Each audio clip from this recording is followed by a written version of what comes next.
Et donc nous avons demandé audience aux représentants de l'employeur, c'est-à-dire la présidente, puisqu'on a eu une petite discussion avec le directeur et maintenant on va être reçu par la présidente.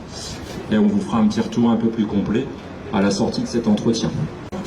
Donc, je suis victime, on va dire, de répression syndicale au sein de l'API, puisqu'on dénonce la convention de mise à disposition qui était en place depuis avril 2023, qui me permettait d'être à la fédération à Montreuil pour développer et structurer le secteur des ACI, ateliers chantiers d'insertion, pour ceux qui ne connaissent pas.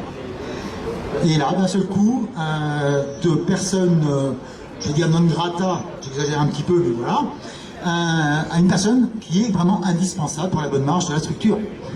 Voilà, on a vraiment besoin de moi, c'est un besoin urgent, comme par hasard. Donc voilà, donc le but aujourd'hui est de dénoncer cette répression syndicale, qui est aussi à mot couvert, on va le dire aussi, la discrimination syndicale et puis l'entrave. Utilisons les gros mots tant qu'à faire, parce qu'on est nombreux aujourd'hui, on peut se permettre de le dire, je pense. Voilà, donc mon implication au niveau de la fédération porte ses fruits naturellement au quotidien avec mes autres camarades, les missions locales avec qui je travaille. Vincent qui a pris la parole avant, Alex que vous connaissez. Voilà, le travail, c'est du travail de terrain au quotidien, obligatoirement.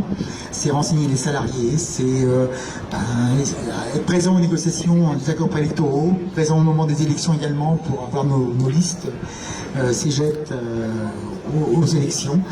Ce qui porte ses fruits puisque nous devrions être le seul syndicat à augmenter sur le dernier cycle électoral au niveau des ateliers chantiers d'insertion, avec une progression de plus de 8 points. Qui n'est quand même pas négligeable. Là où tous les autres syndicats de la branche vont descendre. Voilà. Donc, il est hors de question d'empêcher quelqu'un de militer. C'est anticonstitutionnel, c'est contre le Code du travail, c'est contre la Convention collective nationale des ateliers chantiers d'insertion également. Voilà. Donc, face à l'illégalité de cette mesure que l'on suppose répressive, voilà, il faut agir. Et c'est pas simplement ici, aujourd'hui, c'est des mobilisations partout et voilà, tout le temps, parce qu'on n'est pas les seuls secteurs où il y a de la discrimination syndicale. Je pense à mes camarades des missions locales, où les Hauts-de-France ont énormément souffert. Je pense à mes camarades de la CEPAP qui sont en souffrance également avec Arpège, par exemple. Voilà, tous les secteurs sont concernés, il y a des souffrances au travail partout, donc il faut les dénoncer. On est ici aujourd'hui me concernant, mais voilà, c'est pas que ici aujourd'hui, c'est partout et tout le temps. Merci.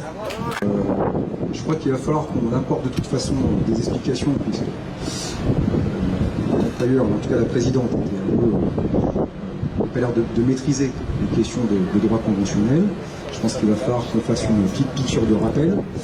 Voilà, en tout cas, pour Denis, encore une fois, on verra les prochains jours. Nous, en tout cas, c'est gagné, acquis et obtenu. Voilà, merci beaucoup en tout cas.